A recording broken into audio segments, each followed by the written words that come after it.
It is 4 p.m. We're bringing developing news. And the stories behind the headlines. This is StoryCon. I'm Regina Lay. I'm Ed Lingao. The headline at this hour, Cebu is now under a state of calamity. This after a magnitude 6.9 magnitude quake struck the province last night, killing at least 60 people. The death toll is expected to climb, while there are still scores of people reported injured. At the moment, rescue operations continue, while both the local and national governments continue assessing the extent of damage to lives, properties, and infrastructure. The Visayas grid is also under yellow alert from 1 p.m. to 12 midnight today after the tremor. President Bongbong Marcos sees the assessment to take a little bit of time because of power and communication problems in Cebu. He's also urging vigilance and cooperation following the powerful tremor. Secretary Gilbert, who heads NDRMC, went there yesterday. We had scheduled for him to come here, but instead he had to go to Cebu. We are still assessing the damage there, but the earthquake was very strong. Pagka yung mga ganyang klaseng numbers, that's a very, very big number already. So we're assessing the damage, we're assessing the needs. Overwhelming ang damage dito. Talagang ang sabi sa akin, kahit yung mga matatanda dito sa Masbate, wala silang naaalala na bagyo na ganito kalakas na dumaan dito sa Masbate. Kaya we have to do a lot of work. Problema, some of the services have been interrupted. Although the hospital continues to function, yung kuryente baka matagalan pa ng konti. But because we have to be very sure that it's safe bago natin iyon ng kuryente. Several provinces across the Visayas also felt the impact of the magnitude 6.9 earthquake that struck Cebu. In Naval, Biliran, spectators inside a gymnasium panicked and rushed out during a basketball game. One person was reported injured in the stampede. Meantime, a video captured the moment household items shook violently in Calbayog City, Samar. In Baybay City, Leyte, motorists stopped their vehicles as the strong shaking continued for several seconds. And in Iloilo City, residents were seen running out of a subdivision building for safety. PHIVOLCS reported that the earthquake was felt at intensity 2 in Iloilo, intensity 4 in parts of Samar, and intensity 5 in Leyte and Biliran. And here are the other stories we're watching this first day of October. The low-pressure area east of southern Luzon has developed into Tropical Depression Paulo. Pag-asa says it may make landfall over Isabela or northern Aurora on Friday morning or in the afternoon. Paulo may also reach severe tropical storm category on the same day. Meantime, the easterlies will bring rains across the country today. PHIVOLCS reported a minor phreatomagmatic eruption at Taal volcano's main crater around 2 this morning. The thermal camera captured a plume of steam and ash rising about 2,500 feet into the air. Alert level 1 remains in effect over the area, and entry to Taal Volcano Island is strictly prohibited at this point. Public Works Undersecretary Emil Sadain and resigned Public Works Undersecretary Roberto Bernardo appeared before the Independent Commission for Infrastructure today. Sadain says he was asked about DPW's procedures on infrastructure projects, including the Pangil Bay Bridge and the Cavite-Bataan Link Bridge. Meantime, the Commission announced that this week's hearings have ended to review data and evidence for possible cases or recommendations to the Ombudsman. Hearings will resume next week. And the Commission on Elections, or COMELEC, has finalized the cancellation of the party list registration of Duterte Youth. The poll body said the group failed to comply with the publication and hearing requirements and committed several violations. Among the grounds for disqualification were alleged untruthful statements on nominees, lack of sectoral representation, and advocating violence. And joining us today, ang bagyo ng Storicon at ang magnitude 10 ng politika, si Ronald Llamas. Parang disaster. Parang disaster. Pero ang daming nangyari ngayon, Daming Bagyo, disasters. bulkan, It's very... at saka lindol. Oo, it's... Halos sunod-sunod. Ano yung headlines natin? Tropical, 6.9 earthquake, tropical depression Paulo, Taal volcano eruption. It's very worrisome at And corruption. in corruption. And our thoughts and prayers go out to all those affected in Cebu and the surrounding areas. Let me now also bring in from the Philippine Star Editor-in-Chief, Ami Pamintuan. Hi, Ami. Hi everyone. Ay, Ami. Malungkot na Webes eh. sa lahat. Wednesday. Wednesday. Oo nga, Wednesday. nauna ka. Merkulis pala yun. Wednesday. Merkulis, sorry. Pero Malungkot ang dami po na yung nangyari Merkulis this week. natin Sa ngayon. Cebu ako nung nakaraang several years ago, yung lumindol ng mahigit 7 sa Richter scale. Andun ako sa Radisson Hotel, 28th floor. Nakakatakot Grabe. talaga siya, no? At that magnitude. Hindi pa naman ako nervyoso, pero nervous ako noon. Parang wala ka na magagawa eh. Oo, Sa exactly. 28th floor ka, yung mga ganun. Mga ganun yung... Kami Tapos nasa Malacanang kami noon. Nababasag yung mga salamin sa harapan mo? Bago ba yung Nababasag. building? Ha? Bago ba yung building? Oh, Radisson. Tsaka ako Kasi, merong metal ball sa ilalim. Kahit, Shock absorbers are also gumagalaw talaga. pero yung, May ganun siya. pero yung kaharap namin na Shoemart, yung sa Cebu, wasak yung SM. bubong. SM. Wasak yung bubong. Tapos yung mga simbahan sa Bohol, wasak. Yun yung panahon na yun eh. Saradong airport Makita for mo yung several henerasyon days. eh. Ha? Kikita mo yung henerasyon eh. SM, hindi Shoemart. KFC, hindi Hindi, Kentucky. because the viewers will not understand. Anong Shoemart? What Shoemart? But, Pati Kentucky. matagal nang walang Sabi mo, Shoemart. bumili tayo sa Parang Kentucky. ganyan, ha?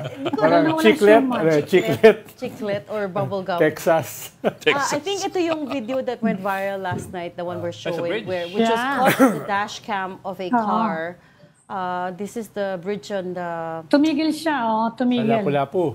Oo, hindi pala to. This is the one that went viral. Ito yung Ano yan? Ano na yan? the After na yan. swaying on that bridge. Nagbabalikan na sila niyan after the earthquake na yan. The swaying on that bridge was so violent, which was captured in the dash cam of a motorist. Bumaba yung yung riders. Yan, ito Oo, yun. yan. Nag-uumpisa It's pa lang very yan. Ayan, scary. nag-uumpisa Ayan. pa lang yan.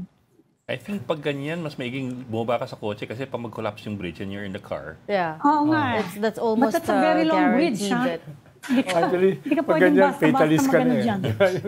Ano magagawa mo, di ba?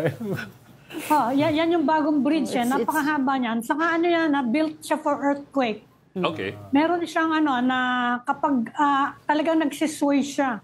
Pero Kapag merong earthquake. dami yung It casualties. goes with the Yeah, movement kaya of nga. So, the... 60 climbing. as of this point, we are seeing 69 is the latest count of Dead. casualties. Confirmed. The sad thing about it is, of course, may nakikita din tayong pictures of children and small children that were Saan that died in this tragedy. Saan part yung... The epicenter Yung was Bogo- across Bogo. Bogo. Yeah. Oh, yung That's, Bogo and the center. island. 90 Merong kilometers, island siya. Sa northeast harap. of Cebu. Bantayan yata, Hindi siya sa bantayan. city itself. Bogo is a city. Yeah. Pero hindi siya sa main Hindi siya Cebu mainland. City.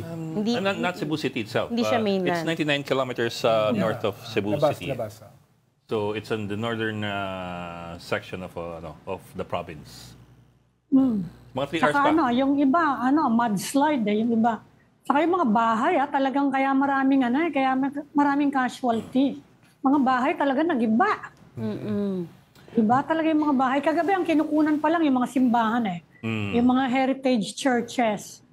Pero ngayon talaga yung mga victims na ng dun sa gabi na kasi, di ba? Marami dyan tulog na Alas 10 siya nangyari. Before 10 o'clock maraming nasa loob na ng bahay. Kaya na nag-collapse ayun, sa pool sila.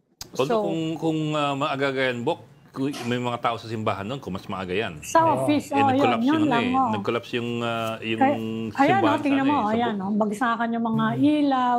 Pati Kanina yung nga, wall, dahan-dahan nag-crumble sa simbahan. Kanina nga, nag-breakfast kami ni Cardinal Ambo. Ayun, problema nila yung mga heritage churches.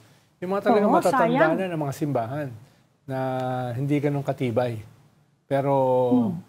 Yung bumagsak may picture that we showed last night that was was first set up in the 1500s. Tapos Yeah. the actual structure was put up 1820s, 1830s. So it's a historic church.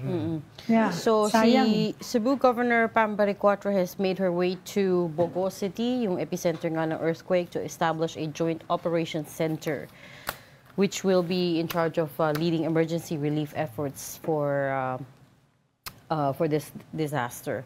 May temporary command center at the capital na. Buti na lang yung malalaking tulay, Hirap-hirap sila hindi makarating DPWH. kasi yung ibang mga kalye nag-crack, Oo. Saka na-damage yung mga bridge. Hindi sila makarating doon eh. Pero They will need, siguro helicopter. I-imagine mo kung yung mga bridges were built by DPWH, yung the major bridges. Nakakatakot yun, ha? Hindi kasi, di ba, you saw naman, you heard naman the testimonies, at least for Bulacan. Di ba? Across the board, Yung bridge na yan, almost NPIC 100% yan, ayan, nakita nyo. substandard. Pinag-sway. Quality. Well, di ba, but nga, Bago lang yun. Ayan kayo, sayang. in a way, the fact that the bridge is swaying is a good sign. Yeah. Yes. Of Sabi ng flexibility mga kasi it's structural too rigid. engineer, That's what we're kapag saying. lumindol, kailangan yung so- bridge mag-sway. So that's what yun nga yung sinasabi namin ni Ron. Radisson The Hotel. newer buildings are designed to sway so Yeah. that hindi siya May bearing siya, may ball. whereas yung older buildings na puro If semento it's too lang siya. rigid, It's too more rigid. dangerous. Yun Once yung- the earth moves, Yun yung delikado. oo, yun yung delikado. So, be Asian, be like the bamboo. Kaya lang the problem is, of course, the swaying is scary. Oo. Nakakapanik yung Yeah. swaying. Paano, habang gumagalaw, nababasag yung mga salamin sa harapan mo Oo, eh. yun na sa nga hotel eh. room. Yun no? talaga yung nakakatakot. Tapos pagpunta mo sa CR, puro basag. Paglabas mo ng kwarto, nagtatakbuhan yung mga tao pababa ng hagdanan. Hindi pwedeng gamitin yung The elevator, Talagang panic yung mga tao. Sabi ko, kaya hindi ako lumabas dahil baka magkahulog-hulog kayo ron. Hindi pa nga ganun kataas yung 28 eh. Right? No, 30 meron plus pang pa yun 40 plus. 30 meron plus pang- yung hotel Okay. Saka syempre, dahil Scandinavian, medyo maayos yung pagkakagawa ng hotel na yun. Not DPWH according to Ed. Hotel naman. Okay, we have to shift gears now and talk about another issue because we've got our guests ready for us today. We're talking to COMELEC Chair George Garcia. We booked this guesting days ago. In case you're wondering why we're not talking about the Cebu earthquake. So, Chairman Garcia, can you hear us okay? Oh, he's on Zoom. Magandang hapon po sa inyong lahat. Magandang hapon din po sa mga kababayan natin. Good afternoon, sir. Good afternoon, We start sir. with Barm. Hanggang hapon. Oh. So we have a lot of things to talk to you about, Chair, no? Pero just to give it a bit of structure, we'll start off with the BARM elections first, and then also yung mga lingering issues over the May 2025 elections. Tapos, towards the end, we'll talk about in the second half, we'll talk about the issue with the campaign donations. But Ed, you want to start off with BARM? Well, sir, the Supreme Court may ruling kanina declaring Bangsamoro Autonomy Act 58 and 77 unconstitutional. Supposedly that postpones daw yung BARM elections that's scheduled for dapat this month, October. Is that correct? Hindi kailangan ng batas to reset the elections to a firm date? It just has to take the Supreme Court to declare certain provisions unconstitutional? Is that how it goes? Una po muna, we have not yet received a copy of the decision.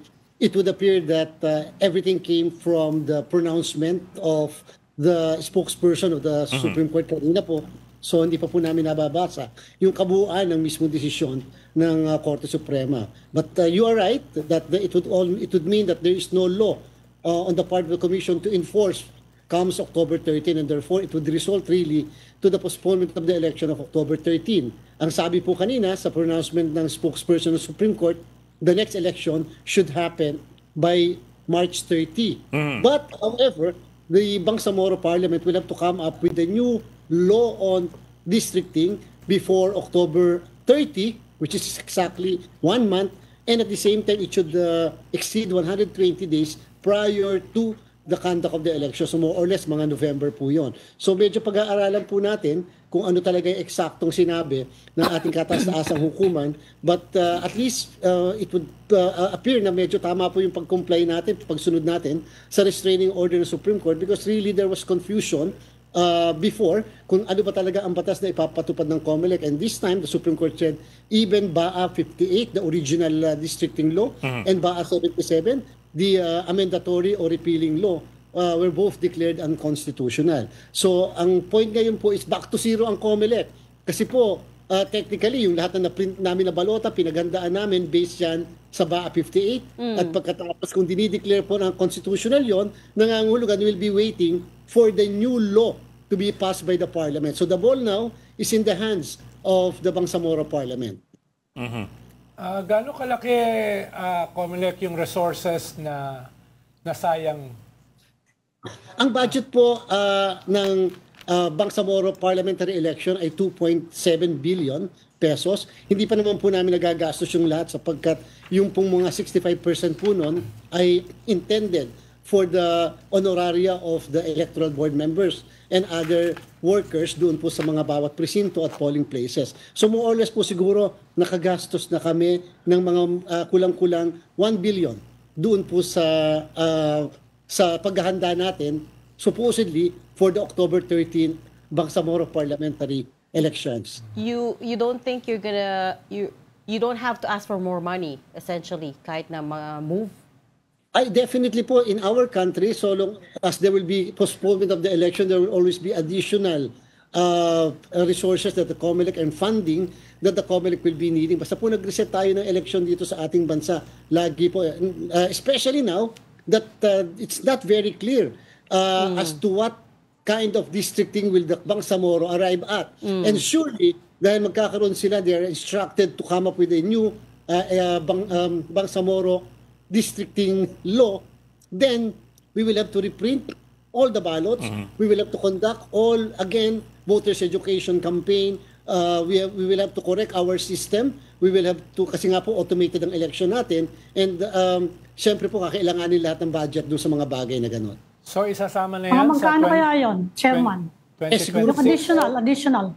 Mga 1 billion din po, yan po ang initial estimate natin. Simply because, remember po, when we list the machines including the transmission devices, supposedly by October 13. So mga tuloy po, hindi yun, nakalist po yung mga machines na yan, and therefore we will have to enter into new contract of lease for the next election which will happen supposedly by March 30. So masyado pong medyo at this point, hindi pa po natin talaga alam kung ano mangyayari because it will depend po kung based sa ating understanding, it will all depend kung the Bangsamoro Parliament will be able to come up with a new districting law. Take note po, it took them 1 year to come up with Bangsamoro Autonomy Act number 77.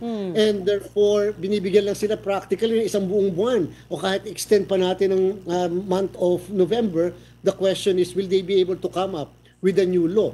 A law that will be constitutional if tested as against the Constitution and other provisions of the organic law. Kung hindi nila magawa yun, COMELEC Chair?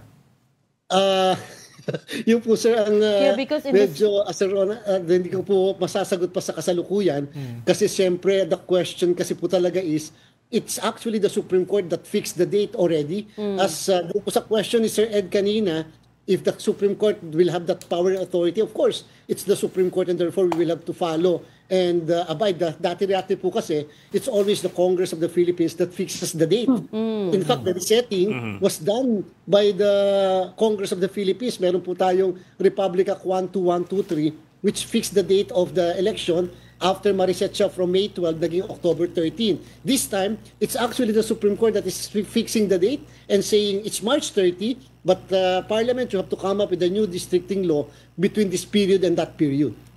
Do you So foresee... you're saying pwede yung ma-challenge kung sakasakali ng Congress kasi it's parang usurpation ng power nila, di ba?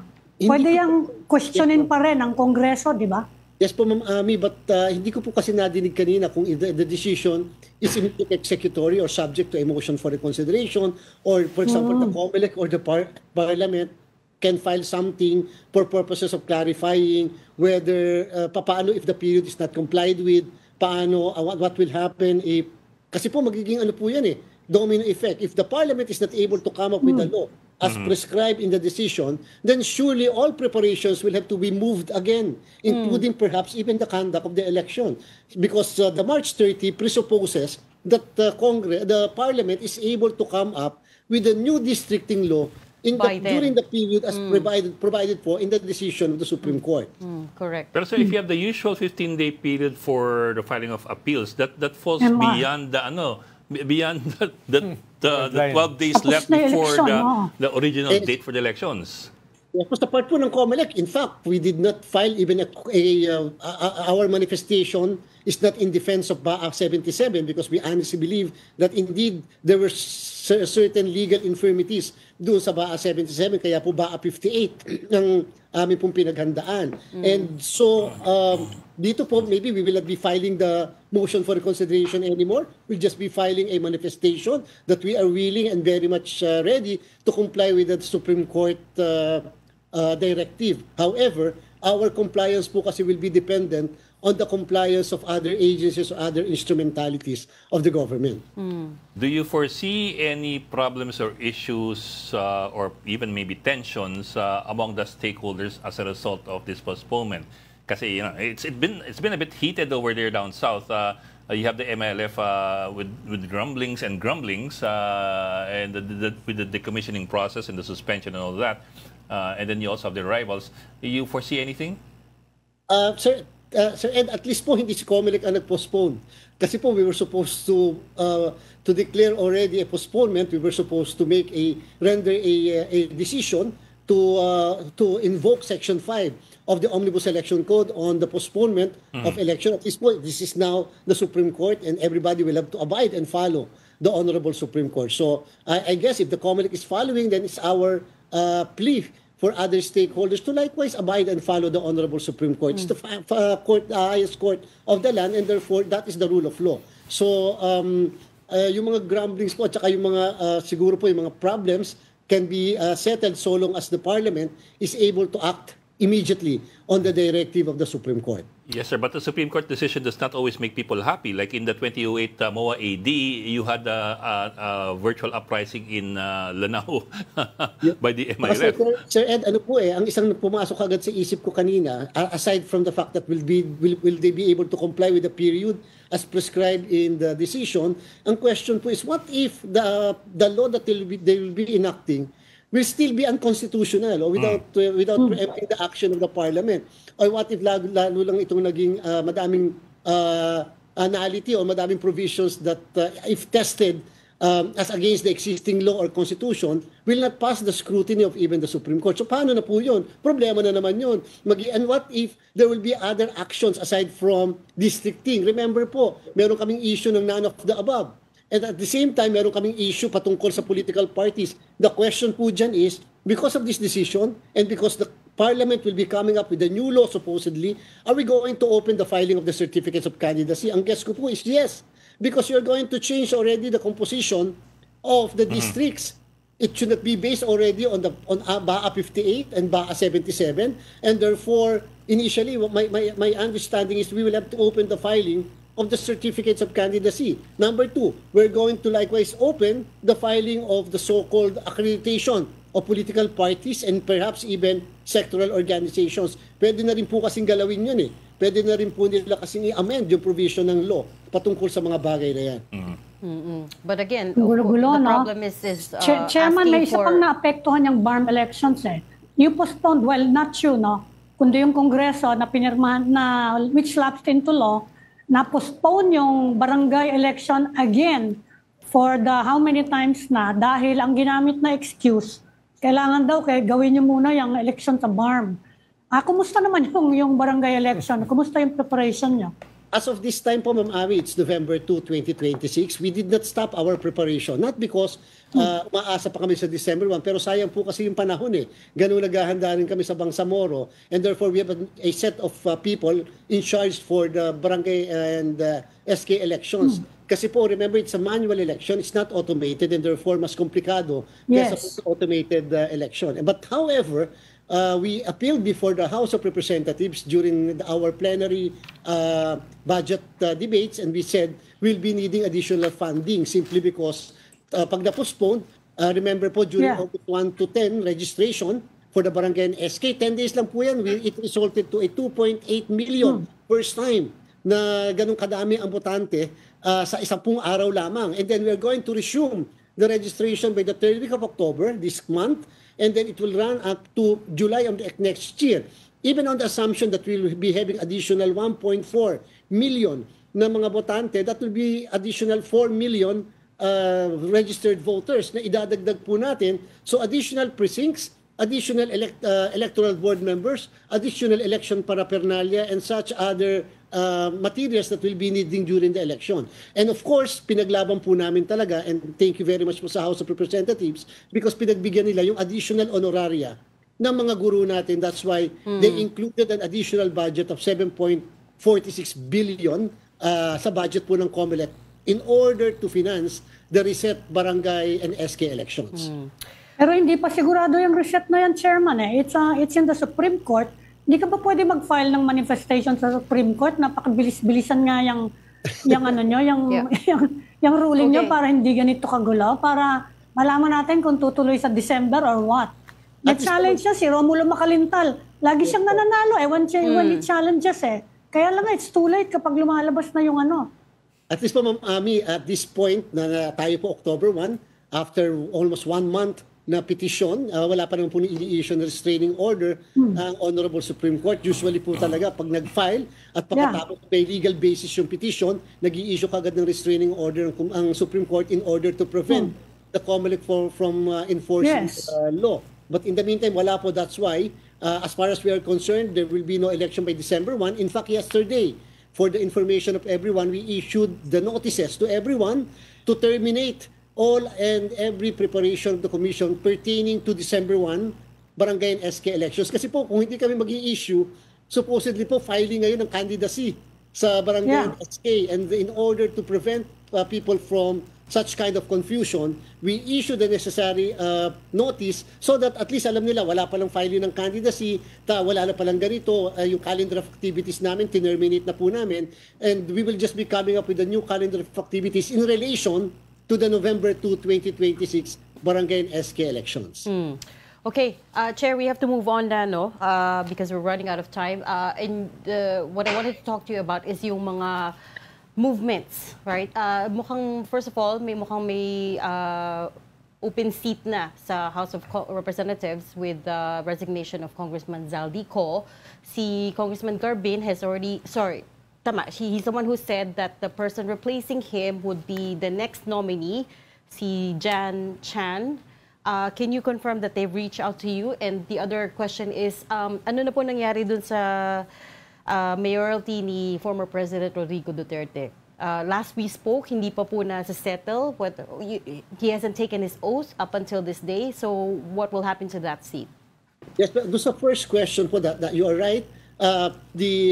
The party list already reached out to the Commission on Election, and sabi po natin, we'll just be waiting for the pronouncement and letter coming from the House of Representatives. First, the House of Representatives must declare vacancy doon sa position. Kasi otherwise po, hindi po namin alam kung ito ay officially accepted yung kanya pong resignation, and therefore that should be coming from the House of Representatives. The notice should be coming from them and requesting the Commission on Elections to prepare and to submit to the House of Representatives a new certificate of proclamation in this particular instance in favor of the third nominee. Kasi nga po, dalawa yung nakuha nilang seats. And therefore, since vacant yung number 1 seat, the number 2, Congressman Pido Garbin, will become the number 1, and the number 3 will become now the number 2, and therefore we will have to issue that proclamation in favor of the number 2, the name of which you already mentioned. But however, we cannot do so yet until the Honorable House of Representatives, through the Secretary General, will ask the COMELEC for such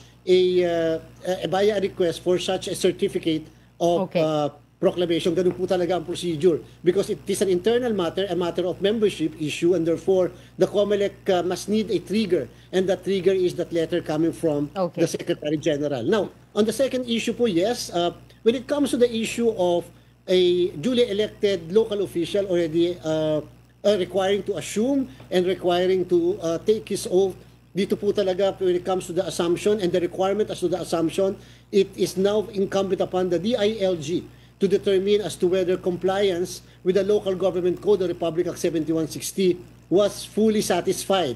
It's no longer on the part of the COMELEC because we already issued the necessary certificate of proclamation in favor of the mayor, and in favor of the vice mayor. So it's pending with the DILG at this point. Yes po, as of this point. Okay, ano ba? We go to another topic? Okay, so Punta since na sa sa iskandalo. because we brought up Congressman Ko na rin, and klaro naman yung process for Ako Bicol, no? But it's just a procedural thing. Well, the big issue, as you know, Congressman, Chair pala, sorry, is the campaign donations at this point. Last we spoke to you, you said you were investigating up to, was it 20?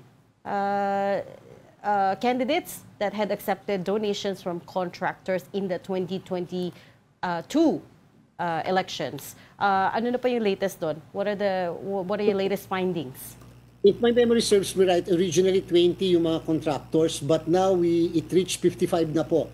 We have written 3 weeks ago the Department of Public Works and Highways for confirmation as to whether the 55 contractors that we have gathered the names of which from the source of candidates sa 2022, from president down to the governor and vice governors, are indeed public works contractors. Kasi po, may nakalagay po sila doon na construction corporation, etc. So from 20, naging 52, and down 55 po ngayon. Would like to confirm that indeed, tama naman po yung PCIJ as regards the name as mentioned doon, when it comes to the candidates mentioned.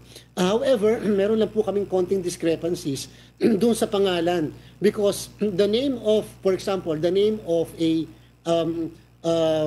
contractor does not tally with the name as appearing in the SOSE in our possession. For example po, the name is supposedly in the SOSE is AMI, but in the yung pinatawag sa Senado ay ED. So we will have to confirm to the DPWH sino ba talaga yung contractor doon. Yun naman pong isa, for example, for candidate yung mas mataas sa senators, ay sa halip na construction company, realty firm po siya. So alam po natin yung realty, baka engaged po sa lease, baka engaged sa construction ng subdivision, condominium, and baka po hindi engaged sa public works. So therefore, we still need a confirmation likewise from the DPWH. All other names, again, kasama rin po yung sa listahan namin.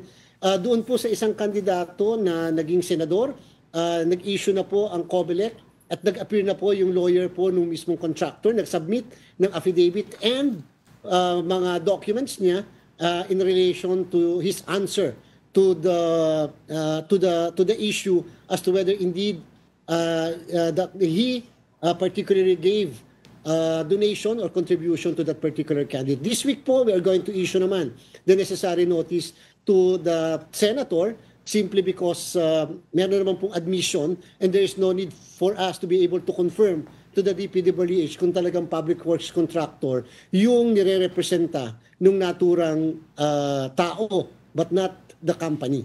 Gano'ng katagal to, Comelec Chair? Halimbawa, yung kaso ni former Senate President Chis Escudero, yung owner, yung contractor, ay nag-testify under oath sa Congress.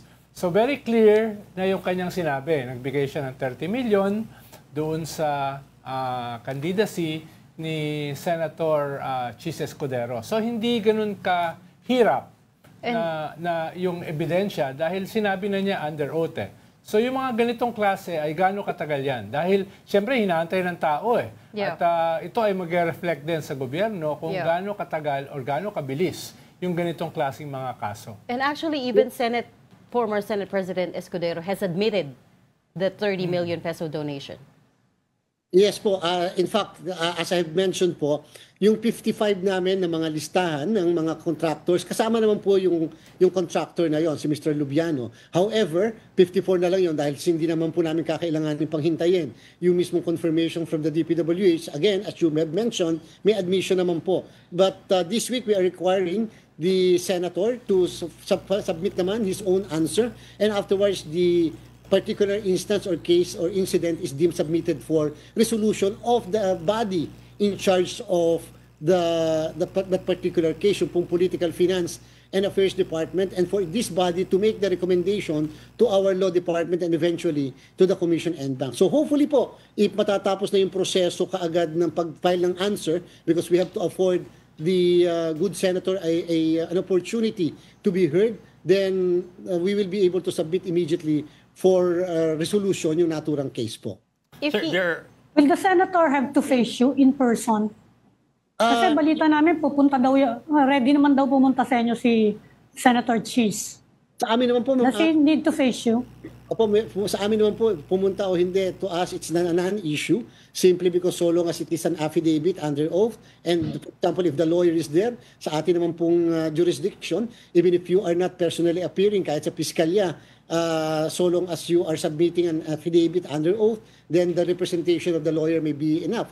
Although, meron po talaga na in order just to prove that indeed you are innocent or indeed that you are willing to face Chair. everybody or everything, then minsan po uma-appear Chair. naman sa amin. Katulad po ng contractor. The contractor did not appear, only the lawyer of the contractor appeared. It's enough for us. We required additional documents and we're expecting that additional documents will be submitted to us very Right. soon. Chair Garcia, at this point, let's assume that he will say yes.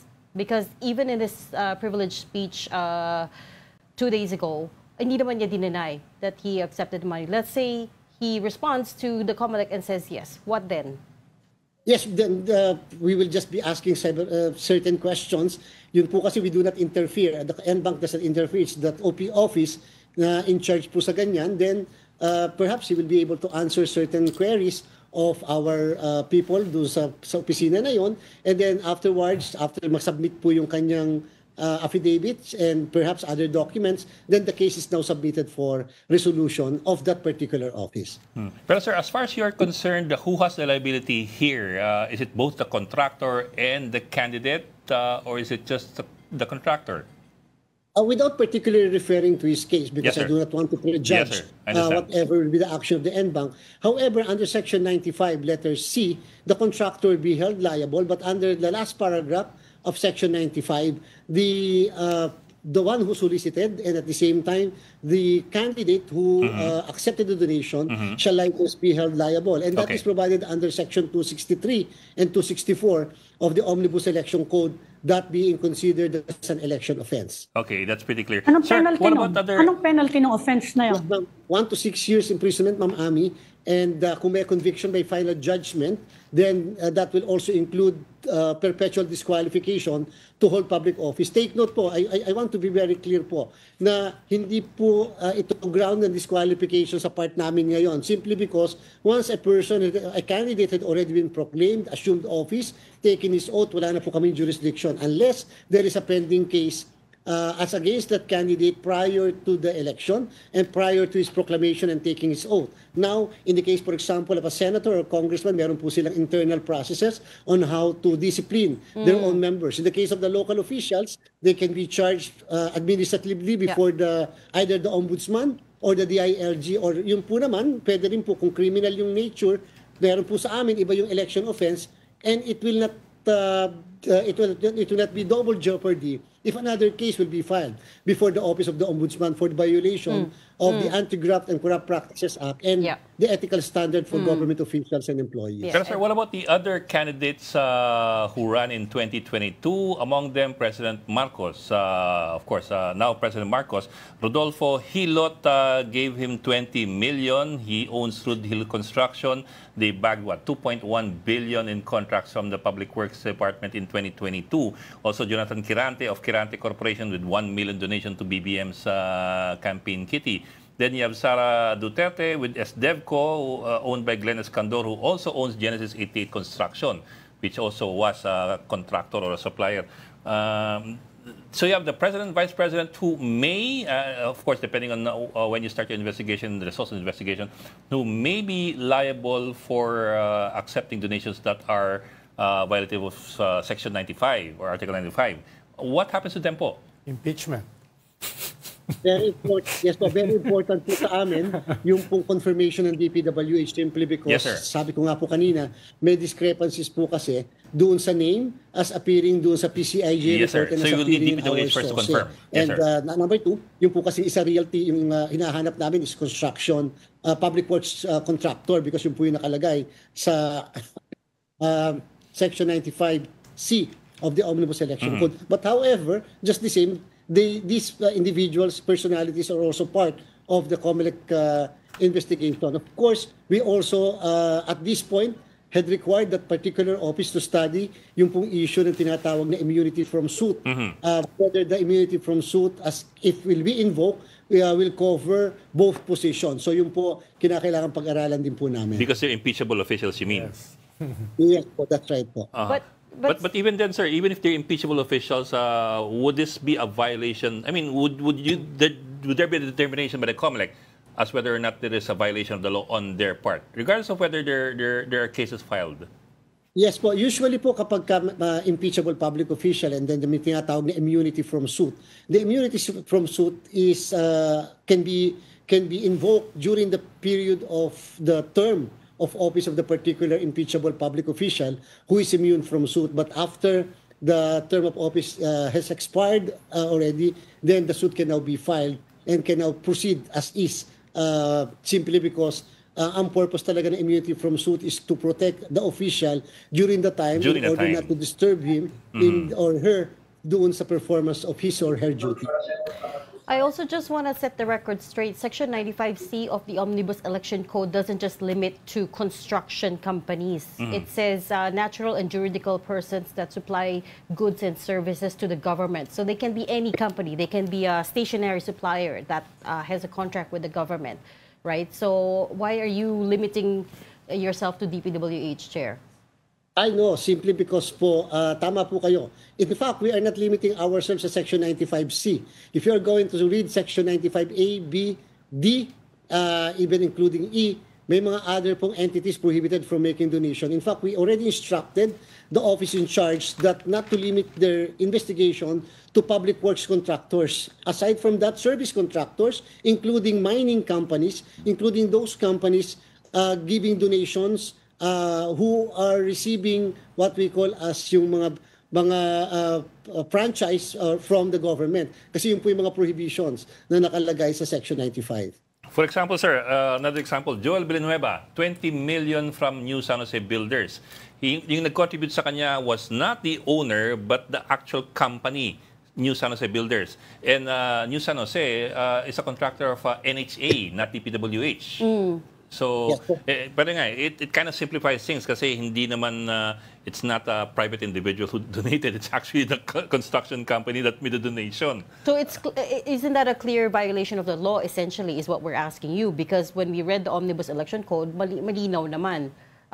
Any contractor, any company that holds a franchise with the government should not be donating to candidates. Yes po. And that's why po we, as tayo po ngayon nasa investigation stage and evidence gathering, including fact-finding, that's why po we will have to confirm as a matter of course and for purposes of strengthening a possible case, to confirm from the DPWH if indeed these companies have contracts prior to, during, or even after the conduct of the election of 2022.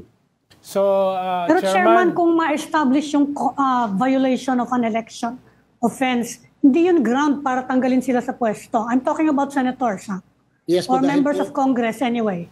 Yes, hindi sila pwedeng tanggalin for violating an election offense. Unless there is a conviction by final judgment po, Ma'am Ami. In the case of Calusos versus Comelec, if you can still remember, sa name na yon, kahit po convicted pa siya ng Regional Trial Court, nakatakbo pa rin po siya noon as congressman because sabi ng Supreme Court, until there is a final judgment of conviction, then that person is presumed to be innocent and therefore is allowed to run unless there will be a final judgment. Chairman, so clarification lang, from your vantage point, yung hindi lamang yung nagbigay ng contribution, kundi yung binigyan ang may kasalanan. Dahil yung isa kasing senator na concern, ang sinasabi niya, publicly, ang may kasalanan lang ay yung donor, hindi yung binigyan, hindi siya. Nasa last paragraph po ng Section 95.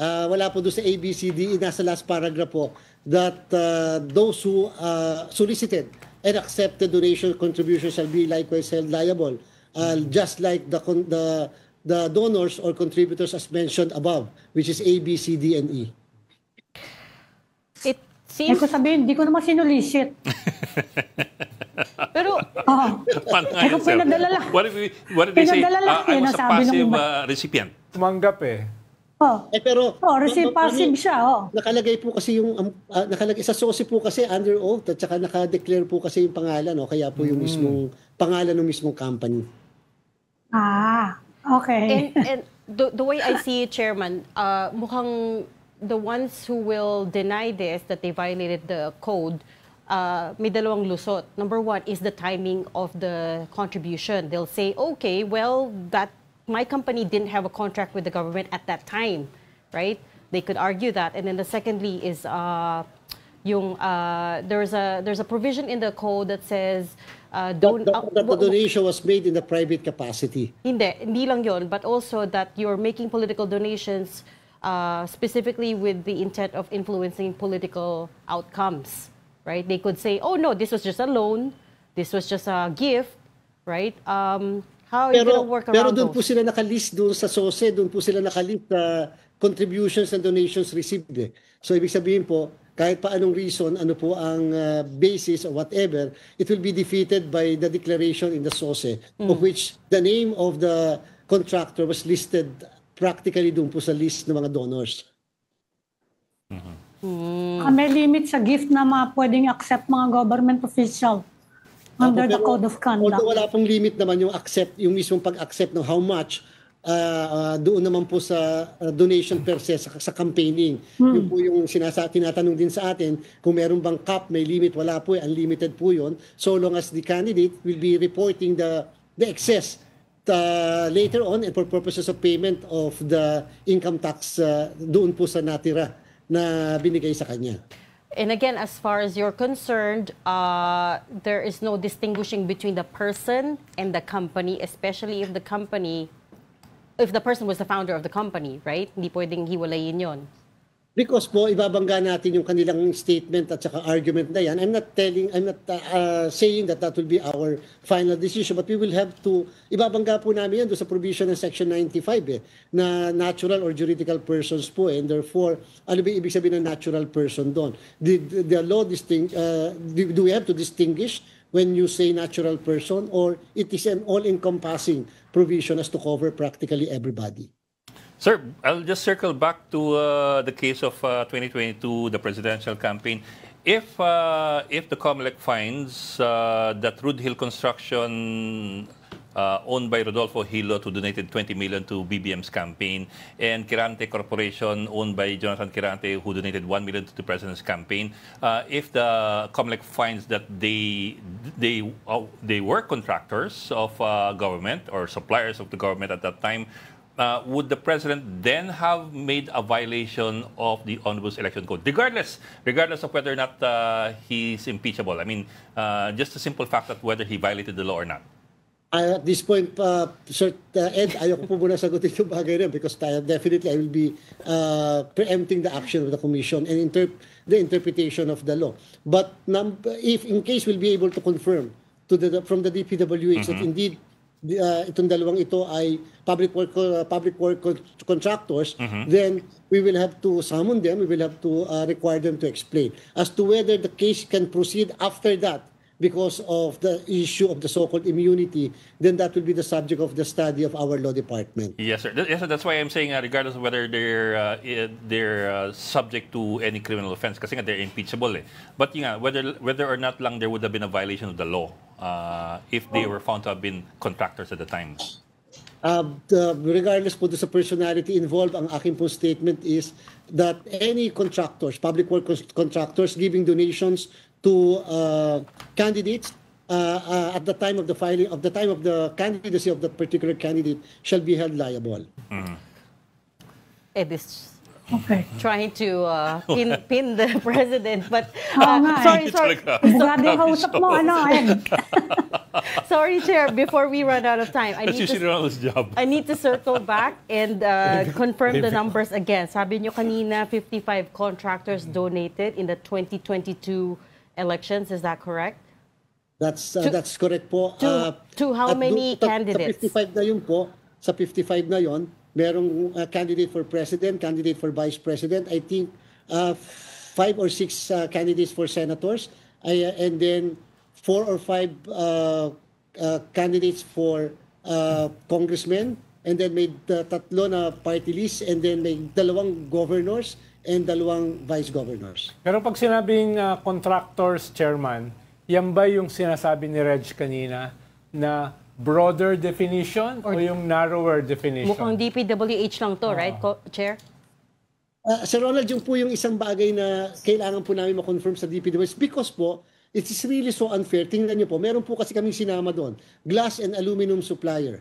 Glass and aluminum Glass and Aluminum Corporation. So meaning to say, from the point of view of everybody, na pag tinignan mo, hindi naman siya contractor, public works contractor, pero may posibilidad na makanangongontrata rin. Pero yung po nakalagay. Pero sinama na rin po namin sa 55, yung pong glass and aluminum. And such other perhaps na pwedeng ma-relate sa construction, kahit na hindi directly na sinabi na construction company siya. Okay. So that's clear. That's for 2022 elections. What about for the 2025 midterms po? Have you gotten there? Yes, ma'am, hindi pa po namin nagpupuntahan to kasi nga po originally doon na kami sa 2025 pero pinatigil natin yan. Ngayon po nakafocus yung mga tauhan namin. We only have 38 people doon po sa Political Finance and Affairs Department. It's actually an office, not newly created but several years ago it was created. Hindi pa po siya officially created because hanggang ngayon yung DBM had not given imprimatur to that particular office. So yung lahat po ng tao doon, casual employees, dalawa lang po ang lawyers, wala pong accountants doon.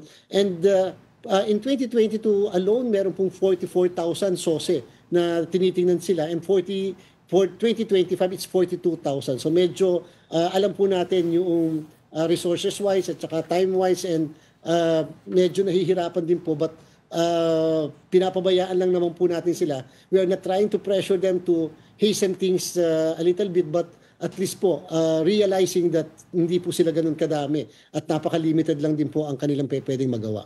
Right. That's also why I was wondering why you're only investigating now. I understand din naman you're short-staffed kasi ngayon lang po tayo tinitingnan itong mga to when in fact it sounds like this has been a long-running issue. It sounds like contractors have been donating to candidates for a long time now and it's only now coming out in the open, right? Yes, mabilis na mabilis lang. The reason is because under the SOSE law, in relation to the Omnibus Election Code, ang COMELEC can only motu proprio conduct investigation if it is overspending and underspending or erroneous reporting in the SOSE. If it is violation of Section 95 per our existing law, the COMELEC cannot motu proprio conduct investigation because we do not know practically everyone. Pangalan po, George Erwin Garcia, hindi naman po namin talaga alam kung siya ay contractor. That's why there should be somebody to file a formal petition as against that particular contractor and against that particular candidate. But because naging napakainit ang issue, the COMELEC decided to motu proprio conduct the investigation because it is our duty naman to really inquire doon sa lahat ng mga nire-report po sa amin. But again, supposedly the COMELEC cannot motu proprio. In the same manner, yung mga qualification of candidates as to age, citizenship, residency, registration as a voter, and literacy, we cannot motu proprio. There should be somebody to file a formal petition to cancel the candidacy of that particular candidate. Tinignan niyo din ba yung mga contribution kay former Speaker Romualdez? Kasi nagrereklamo si Senator Chis Sinisingle out daw siya, bakit daw hindi yung kabila? Yes po, yung po mga congressmen na mga tumakbo, tinignan po namin lahat. Kung napansin niyo po yung binanggit ko kanina, Ma'am Ami, 4 or I think 5 po yung congressmen. Yes. Ang nakatanggap lang ng contributions or supposed contribution from contractors. Maybe siguro nga kaya naman nilang kasi konti lang po kasi ang constituency ng isang congressman eh. Halimbawa po 250,000. It's a local campaign eh. Ang registered voters times 3 pesos po. Ma'am Ami, so that's only about 750,000 pesos. You don't need to spend millions, otherwise mag-overspend ka. So yung po siguro, that's why po, the reform should likewise include changing the law on the expenditure that can be spent by candidates. Saan naman po kayo nakakita? 3 piso per registered voter. Pagka may partido. Pag walang partido, 5 piso per registered voter. Pag presidente ng Pilipinas, vice-presidente, 10 piso per registered voter, whether may political party or wala. So hindi na po makatotohanan yun. That's 20 years ago, yung amount na yun. And that's why we need to revise or amend the law. Change na po, whether 20 pesos kapag ka local or 42 pesos, 40 kapag ka national candidates. Panghuling Kung may tanong, nakita kayo kay Speaker, panghuling Wala tanong, po. Chairman. kontratista. Wala po. Panghuling tanong, Chairman, medyo delicate, no? May mga bumabalat sa inyo na kayo daw ay election lawyer dati ni Senator Chis Escudero. So, una, is that true? Ikalawa ay, how will you conduct yourself sa ganitong klaseng kaso? Sorry, Chair, po, OT na tayo, 30 seconds supposedly lang po. I'm not supposed to answer nga yung mga questions po ninyo because I already inhibited myself. I wrote a letter already to our Political Finance and Affairs Department that I am inhibiting doon sa kanya. But of course, for public purposes and so that we are informing the public, kaya po ako nagpapa-interview ng ganito without prejudging whatever they are going to do or influencing the action of our people. Take note po, even if Senator Chis Escudero was formerly a client of mine, nagtuloy-tuloy po yung kaso. Dire-diretso po yung kaso. In fact, yung sinasabi pa niya noong nakarang araw, with all due respect, ay na single out. Hindi naman po, dahil sila po kasi may umamin kahit po yung contractor. So talaga po sila yung mauunang ng komisyon. So just ibig sabihin po, even if I used to be a former lawyer of Senator Chis, even Senator Grace, when they ran in 2026, as President and Vice President, totoo po yun. And that's why I inhibited myself sa case and therefore you cannot see my signature or my participation doon sa kanyang particular case. Okay. We'll leave that there. Thank you once again so much for talking to us. That's COMELEC Chairman George Garcia. Thank you, sir. Salamat, Chair. Thank you, Chair. Salamat po. Good afternoon. We've run over time again, but thank you so much for joining Storycon today. Ami Pamintuan, Editor-in-Chief of the Philippine Star, Ronald Llamas, a resident political pundit. Join us again tomorrow, 4 p.m. for Storycon. I'm Regina Lay. I'm Ed Lingao. We are One News, all sides, all the time. This is the Story Conference Group or the Storycon Group.